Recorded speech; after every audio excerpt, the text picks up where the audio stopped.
ठरलं तर मग या मालिकेच्या आजच्या भागामध्ये इथे आता प्रिया अस्मिताला घेऊन मुद्दामूनच घरी आलेली असते, जेणेकरून घरामध्ये सचिन आणि साक्षीचा जो काही विषय चालू आहे तो अस्मिताच्या कानावरती पडावा अशी तिची इच्छा असते.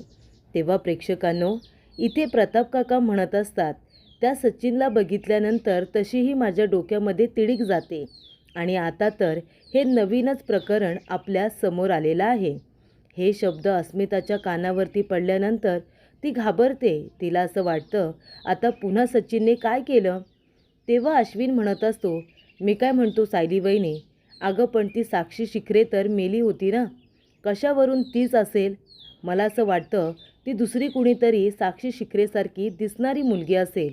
तुझा काहीतरी गैरसमज झाला असेल. तेव्हा सायली म्हणते, कसं आहे ना अश्विन भाऊजी, मागच्या वेळेला जेव्हा मी साक्षी शिखरेला बघितलं होतं आणि यांना सांगितलं होतं तेव्हा यांनीसुद्धा माझ्या बोलण्याकडे असंच दुर्लक्ष केलं होतं. पण या वेळेला मी फक्त बोलत नाही आहे, तर या वेळेला माझ्याकडे पुरावासुद्धा आहे. तेव्हा सायली म्हणते, थांबा, मी तुम्हाला पुरावा दाखवते. तेव्हा ती आपल्या पर्समधून इथे मोबाईल काढते आणि त्याच्यामध्ये असलेला साक्षी शिखरेचा आणि सचिनचा मिठी मारलेला फोटो सगळ्यांना दाखवते. तो फोटो बघितल्यानंतर इथे आता अर्जुनच्या पायाखालची जमीनच सरकते. त्याला खूपच जास्त राग आलेला असतो. तो डोळ्यातून आग ओकत असतो, इतका त्याला राग आलेला असतो. तेव्हा प्रिया अस्मिताला भडकवत असते. ती म्हणत असते, हे सगळं काय चाललंय? बघतेस ना अस्मिता, म्हणजे सचिन आणि साक्षी, सचिनची कुणीतरी गर्लफ्रेंड आहे हे मला माहिती होतं, पण ती साक्षी शिखरे आहे असं सायलीचं म्हणणं आहे गं. तिने त्या दोघांना बघितलंय. तेव्हा इथे प्रताप काका म्हणतात, अस्मितासाठी आपण त्या सचिनजवळ चांगलं वागत होतो, पण आता तर त्याचं तोंडसुद्धा बघायची इच्छा नाही आहे. तो जर समोर आला ना, तर त्याच्या थोबाडीत देऊनसुद्धा माझ्या मनाची काही शांतता होणार नाही आहे. तेव्हा इथे अश्विन म्हणत असतो, डॅड, आपण त्या माणसाला पुन्हा या घरामध्ये पाऊल ठेवू द्यायचं नाही.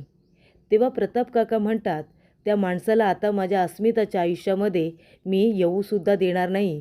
आता या घरामध्ये आणि अस्मिताच्या आयुष्यामध्ये त्या नीच माणसाला जागा नाही. तेव्हा अर्जुन म्हणतो, तो एकदा का माझ्या समोर आला ना, की त्याला पोलिसांच्या स्वाधीन करणार आहे मी. तेव्हा इथे चैतन्य म्हणत असतो, हे बघा, मला माहिती आहे हे सगळं आपल्या विचार करण्यापलीकडचं आहे, पण आपल्याला शांतपणे विचार करावा लागणार आहे अस्मिताईसाठी. आपल्याला हे अस्मिताताईला कळू द्यायचं नाही आहे. तेव्हा अर्जुन म्हणत असतो, डॅड, मी आत्ताच्या आत्ता जातो आणि सचिन कुठे आहे, साक्षी कुठे आहे, त्या दोघांना पकडून पोलिसांच्या स्वाधीन करतो. जेलमध्ये गेले पाहिजे ते लोक. तेवढ्यातच इथे आता अस्मिताच्या पोटामध्ये कळा मारायला सुरुवात होतात. ती जोरात ओरडायला लागते. तेव्हा सगळेजण अस्मिताकडे धाव घेतात. तर इथे प्रतिमा भाजी निवडत असते. तेव्हा सायलीचे शब्द तिच्या कानावरती पडतात, की कधी कधी आपलं मन सांगतं ना प्रतिमा आत्या, ते बरोबर असतं. सदा महिना जेव्हा माझे खोटे आईवडील आले होते तेव्हा माझं मन मला सांगत होतं ते माझे आईवडील नाही आहेत, आणि शेवटीला ते सत्य झालं ना. तेव्हा प्रतिमा म्हणते, म्हणजे सायलीला असंच म्हणायचं आहे का? जर मला तन्वीबद्दल असं वाटतंय की ती माझी मुलगीच नाही आहे, तर ती माझी मुलगी नसेल का? तेवढ्यातच तिथे सुमन येते. सुमन म्हणते, वहिनी काय झालं, कसला विचार करताय? तेव्हा प्रतिमा म्हणते, सुमन, मी तुला सांगितलं होतं माहिती आहे ना, मला तन्वीबद्दल प्रेमच वाटत नाही गं, तिच्याबद्दल मुलगी म्हणून मायाच वाटत नाही. तेव्हा सायलीसुद्धा मला तेच म्हणाली, कधी कधी आपलं मन आपल्याला जे सांगत असतं ना, तेच खरं होतं. तेव्हा इथे प्रतिमा म्हणत असते, म्हणून मी आता तन्वीला अजून एक संधी देणार आहे. तिच्याबद्दल मला प्रेम का वाटत नाही, माया का वाटत नाही, ती मला माझी मुलगीच का वाटत नाही, हे मी आणि सायली आम्ही दोघेजणं शोधून काढणार आहोत, असं तिने ठरवलेलं असतं. तेव्हा इथे अर्जुन, घरातले सगळेजण अस्मिताकडे धावत पडत येतात. तेव्हा अस्मिता म्हणत असते, सायली, तू सचिन आणि साक्षी या दोघांना एकत्र बघितलंस ना. तेव्हा इथे अस्मिता आता पूर्णपणे कोसळलेली असते. ती दारामध्ये तिथेच तशी ना तशीच बसते. तिला खूप मोठा धक्का बसलेला असतो आणि तेव्हा इथे अस्मिता बेशुद्ध झालेली असते. अश्विन म्हणतो की आपल्याला ॲम्ब्युलन्सला बोलवावं लागेल, अस्मिताईला हॉस्पिटलला घेऊन जावं लागेल. तेव्हा प्रेक्षकांनो, इथे आता साक्षी म्हणत असते, सांग ना सचिन, तुला काय वाटलं? तुला मला काही सांगायचं नाही आहे. तू माझ्यापासून गोष्टी लपवल्यास तर मला कळणार नाही की तुझं लग्न झालं आहे आणि ती अस्मिता, ती प्रेग्नेंट बायको तुझी आता लवकरच आई होणार आहे. या गोष्टी मला कळणार नाही असं वाटलं होतं तुला? सांग ना. तेव्हा सचिन म्हणतो, अस्मिता ही माझी बायको आहे हे तुला कधी कळलं साक्षी? तेव्हा साक्षी म्हणत असते, तुला काय वाटलं मी मूर्ख आहे? मी मूर्ख आहे? तुझ्यावरती आंधळा विश्वास ठेवते असं वाटलं तुला? एक गोष्ट लक्षात ठेव, मला तुझ्याबद्दल सगळं समजले, कळलं ना? तू मला फसवलेस हे सुद्धा मला माहिती आहे. तेव्हा इथे अस्मिताला हॉस्पिटलला घेऊन आलेले असतात. तेव्हा तिला डिलिव्हरी वॉर्डमध्ये एमर्जन्सीमध्ये लगेच घेऊन जातात. अश्विनसुद्धा बाहेरच उभा असतो. तेव्हा सगळेजण आपण बाहेरच थांबूया असं अश्विन म्हणतो. तेव्हा कल्पना म्हणत असते, अश्विन तू पण आतमध्ये जाणार नाही आहेस का? अश्विन म्हणतो, नाही मामा, तसं आता माझं आतमध्ये असं काहीच काम नाही आहे. आतमध्ये फक्त इथे आता बाळाच्या बाबांना जाण्याची परवानगी आहे. पण तो सचिन तर इथे नाहीच आहे ना. मग आपण सगळेजण बाहेरच थांबूया. तेव्हा अर्जुन म्हणतो, अश्विन अस्मिताईला काही होणार तर नाही ना? सगळं काही ठीक होईल ना? अश्विन म्हणतो, दादा तू नको काळजी करू, सगळं काही अगदी व्यवस्थित होईल. सगळेजण इथे टेन्शनमध्ये आलेले असतात. तेव्हा सायली म्हणत असते, आई नका काळजी करू. तसंही आपल्या अस्मिताताईंचे दिवस भरले होते ना, त्यांना कधी ना कधीतरी हॉस्पिटलमध्ये आणावंच लागलं असतं. आपण त्यांची हॉस्पिटलला आणण्याची सगळी तयारीसुद्धा केली होती, तुम्ही बघितलंत ना. मग आता असं समजा की आपण अस्मिताईंना डिलिव्हरीसाठी इथे घेऊन आलो आहे. तेव्हा इथे चैतन्य म्हणत असतो, अर्जुन तू शांत हो, तू रागराग करू नकोस. तेव्हा अर्जुन म्हणतो, सांग ना कसा शांत हो, कसा शांत हो? जर माझ्या अस्मिताईला काही झालं ना तर त्या सचिनला मी सोडणार नाही आहे, जीव घेईन मी त्याचा. तेव्हा इथे आता अर्जुन इतका चिडलेला असतो, जर सचिन समोर आला असता ना तर त्याची वाटच लागली असती. तो म्हणत असतो की त्याने माझ्या बहिणीला फसवलं आहे, त्याच्यामुळे जर माझ्या ताईला आणि बाळाला काही झालं तर सोडणार नाही आहे मी त्याला. मी आत्ताच्या आत्ता इन्स्पेक्टर सावंतांना फोन करतो. तेव्हा चैतन्य म्हणतो, इन्स्पेक्टर सावंत सुट्टीवरती आहेत. अर्जुन म्हणतो, ठीक आहे, इन्स्पेक्टर मोरेंना फोन करतो आणि सांगतो की लवकरात लवकर सचिनचा शोध घे म्हणून. तेव्हा इथे अर्जुन फोन करतो आणि म्हणतो, हॅलो इन्स्पेक्टर, मी अर्जुन सुभेदार बोलतो आहे. हे बघा, साक्षी शिकरेबद्दल मला अपडेट हवेच आहेत, पण मी तुम्हाला दुसऱ्या कारणासाठी फोन केला आहे. मी तुम्हाला एक नंबर पाठवतो आहे सचिन दीक्षितचा. तुम्ही त्याचं लाईव्ह लोकेशन ट्रेस करा आणि सचिन दीक्षित आता कुठे आहे ना ते जरा शोधून काढा असं अर्जुनने सांगितलेलं असतं. तेव्हा सायली म्हणते, तुम्ही एक काम करा, तुम्ही सचिनला शोधण्यासाठी बाहेर पडा, पोलिसांची मदत करा. तसंही इथे आता तुमचं काही काम नाहीच आहे आणि मी आहे ना, जे काही घडतं आहे ते तुम्हाला मी फोन करून सतत सांगेन. तेव्हा अर्जुन म्हणत असतो की मला सारखे अपडेट दे, अस्मिताई आणि बाळ कसे आहेत ते.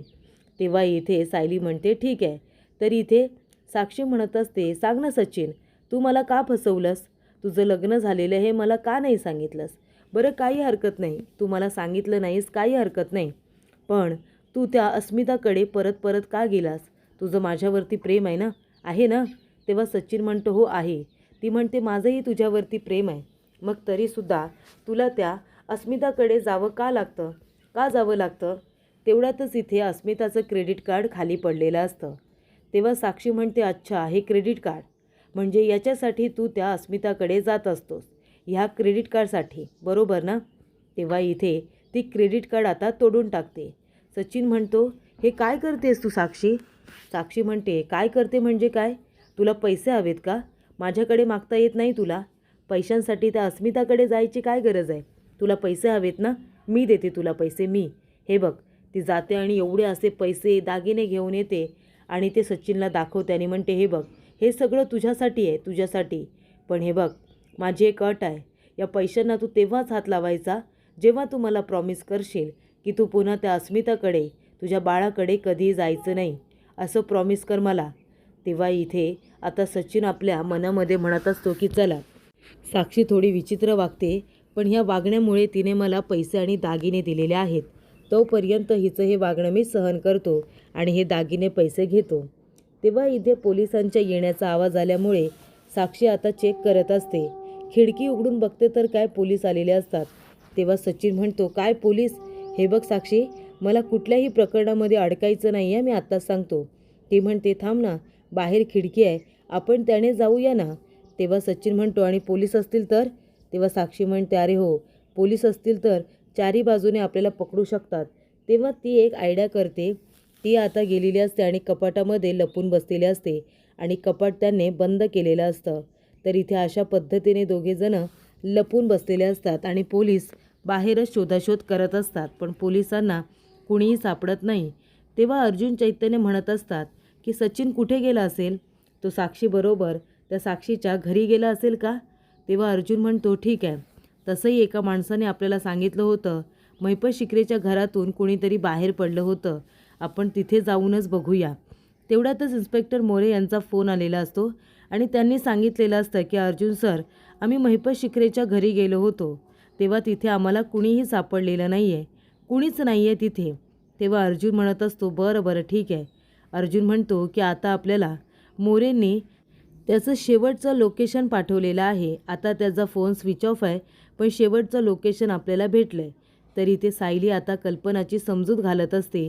ती म्हणत असते, आई तुम्ही काळजी करू नका, अस्मिताताईंची डिलिव्हरीची तारीख जवळच आली होती ना, मग तसंही आपण हॉस्पिटलला येणारच होतो, आपण तसं आलंय समजूया. तेव्हा कल्पना म्हणते की सायली, मनाची समजूत घालायला या सगळ्या गोष्टी चांगल्या आहेत गं, पण तू मला सांग ना, ह्या सचिनने आपल्या अस्मिताला जे काही फसवलं आहे, तिचा विश्वासघात केला आहे, त्याचं आपण काय करायचं? माझ्या मुलीने कुणाचं काय वाकडं केलं होतं म्हणून तिच्याच नशिबाला एवढं मोठं दुःख आलं. तेव्हा इथे अर्जुन म्हणतो, हेच आता शेवटचं लोकेशन आहे, पण इथे तर तो सचिन आजूबाजूला कुठेच नाही आहे, कारण वस्तीच नाही आहे. तेव्हा चैतन्य म्हणतो, ते दोघेजणं पुढे गेले असतील का? चल आपण त्यांना शोधत शोधत जाऊया. तेव्हा चैतन्य आणि अर्जुन दोघेजणं आता खूप पुढे निघून जातात. तेव्हा इथे प्रिया शांतपणे मजेत आता झोपलेली असते. प्रिया म्हणत असते, किती हुशार आहेस गं तू, बरोबर अस्मिताला वेळेवरती इथे घेऊन आलीस. अस्मिताने बिचारीने त्यांचं बोलणं ऐकलं. त्या अस्मिताला असा धक्का बसला पाहिजे ना, की ती गचकली पाहिजे. ती गचकली ना की मग अर्जुन सायलीला मान वर काढायला आणि माझ्या विरोधात पुरावे गोळा करायला वेळच मिळणार नाही, असं आता प्रियाचं म्हणणं असतं.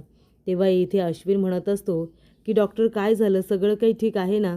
तेव्हा डॉक्टर म्हणतात की हे बघा मिस्टर अश्विन, तुम्हाला मी खोटं बोलणार नाही आहे. बाळ आणि इथे आई दोघे खूप क्रिटिकल आहेत, पण आम्ही आमचे पूर्ण प्रयत्न देणार आहोत. आम्ही पूर्ण प्रयत्न करणार आहोत की डिलिव्हरी नीटच होईल. तुम्ही अजिबात काळजी करू नका. तेव्हा अश्विन म्हणतो, सायली वहिनी काळजी करू नको, मी आलोच. आणि आता तो काही कामासाठी बाहेर गेलेला असतो. तेवढ्यातच इथे अर्जुनने फोन केलेला असतो प्रताप काकांना आणि तो म्हणत असतो, डॅड कशी अस्मिताई? तेव्हा प्रताप काका म्हणतात, काय म्हणू तुला अर्जुन, अरे मला खूप भीती वाटते रे माझ्या मुलीची. इतका खचल्यासारखा मी आयुष्यामध्ये कधीच झालो नव्हतो, तेवढं मी आता खचलो आहे. सगळं काही ठीक होईल ना रे? डॉक्टर म्हणत आहेत की प्रयत्न सुरू आहेत म्हणून सगळं काही ठीक होईल, पण अजूनपर्यंत काही कळलेलं नाही आहे. अर्जुन तू येतोस का रे इथे? तेवढाच मला धीर मिळेल. अर्जुन म्हणतो, डॅड मी लगेचच येतो. तेव्हा इथे आता डॉक्टर आलेले असतात, नर्सेस असतात, सगळेजण प्रयत्न करत असतात इथे आता डिलिव्हरी नॉर्मल करण्याचे. तेव्हा अस्मिता खूप रडत असते. अस्मिताला तिचं बाळसुद्धा प्रिय आहे आणि नवरासुद्धा, पण नवऱ्याने आता इतका मोठा धोका दिला आहे, त्यामुळे ती पूर्णपणे हादरून गेलेली असते आणि म्हणूनच इथे आता कॉम्प्लिकेशन्स वाढत असतात. तर प्रेक्षकांनो, इथे अर्जुन सगळ्यांना धीर देत असतो. प्रताप काका, कल्पना आता सायलीकडे येतो, कारण सायली पण रडत असते. जेव्हा अर्जुन तिच्याकडे येतो तेव्हा सायली मिठी मारून त्याला रडायला लागते आणि म्हणते, अहो मगापासून मी खूप कंट्रोल केलं, मी खूप धीर धरला, पण आता मला धीर धरवत नाही आहे. अस्मिताताई आणि बाळ दोघेही सुखरूप असायला हवेत. ते दोघेही सुखरूप असतील ना तरच मला आनंद होईल, नाहीतर आता मला खूप जास्त काळजी वाटते अस्मिताताईंची. तेव्हा अर्जुन म्हणतो, बायको नको काळजी करू, तू जर अशी खचून गेलीस तर मॉम आणि डॅडला कोण बघणार? हे बघ तू रडू नकोस, आता थोड्या वेळाचंच आहे ना, बाळाच्या रडण्याचा आवाज ऐकू येईल, बघच तू, आपली अस्मिताई एकदम ठीक असेल, बाळाच्या रडण्याचा आवाज ऐकू येईल. आणि त्यानंतर इथे आता डॉक्टर आपले प्रयत्न करतच असतात. सायली देवाजवळ हात जोडून उभी असते. ती म्हणत असते की देवी आई, अस्मिताईंना सगळ्यात जास्त गरज तुझी आता आहे. तू तुझा आशीर्वाद अस्मिताईंना दे आणि डिलिव्हरी नॉर्मल होऊ दे. बाळ आणि अस्मिताई दोघेही जण सुखरूप असू दे. तेव्हा इथे डॉक्टर आता अस्मिताला इथे पुश करायला सांगत असतात. खूपच जास्त तिला हिंमत देत असतात आणि शेवटीला बाळाच्या रडण्याचा आवाज बाहेर ऐकू आलेला असतो. तेव्हा इथे अश्विन, अर्जुन, सायली, कल्पना, प्रताप काका सगळेजण खूपच जास्त आनंदी झालेले असतात. तेव्हा इथे सगळ्यांना आत्तापर्यंत खूप दुःख झालेलं असतं, त्यांना वाईट वाटत असतं. पण इथे आता फायनली सगळं काही नीट झालेलं असतं. इथे आता डॉक्टर बाहेर येतात. तेव्हा अश्विन म्हणतो, डॉक्टर सगळं काही ठीक आहे ना? डॉक्टर म्हणतात, कॉंग्रॅच्युलेशन्स, मुलगा झालेला आहे, काळजी करू नका आणि दोघेही सुखरूप आहेत. तेव्हा अर्जुन म्हणतो, आणि अस्मिताई? तेव्हा इथे डॉक्टर म्हणतात की अस्मितासुद्धा एकदम व्यवस्थित आहे, आराम करते. तेव्हा आम्ही तिला भेटू शकतो का? तर आत्ताच नाही, आता तिला आराम करू द्या आणि नंतर तुम्ही भेटू शकता. बाळाची काळजी करू नका, नॉर्मल डिलिव्हरी आहे. बाळ आणि आई दोघेही सुखरूप आहेत. कॉंग्रॅच्युलेशन्स वन्स अगेन, असं म्हणून आता डॉक्टर निघून गेलेले असतात. तेव्हा अर्जुन म्हणतो, काय आजोबा? आणि प्रताप काकांना मिठी मारून अर्जुन आता खूपच जास्त खुश झालेला असतो. तेव्हा इथे सगळेजण एकमेकांना मिठी मारून हा आनंद सेलिब्रेट करत असतात. कारण अर्जुन आणि अश्विन दोघेजण मामा झालेले असतात. तर इथे सायली मामी आणि कल्पना आजी. तेव्हा अर्जुन म्हणतो, आजी कॉंग्रॅच्युलेशन्स. तेव्हा कल्पना म्हणते, तुम्हाला दोघांनासुद्धा अभिनंदन. आणि त्यानंतर संपूर्ण कुटुंब आनंदी झालेलं असतं. सायली म्हणते, अश्विन भाऊजी, आपण अस्मिताताईंना कधी भेटू शकतो? तेव्हा इथे अश्विन म्हणत असतो की आता थोड्या वेळात तिला दुसऱ्या वॉर्डमध्ये शिफ्ट करतील, बाळाचं वजन वगैरे करतील, आपल्याला सगळे अपडेट देतील आणि त्यानंतर आपण अस्मिताताईला भेटू शकतो.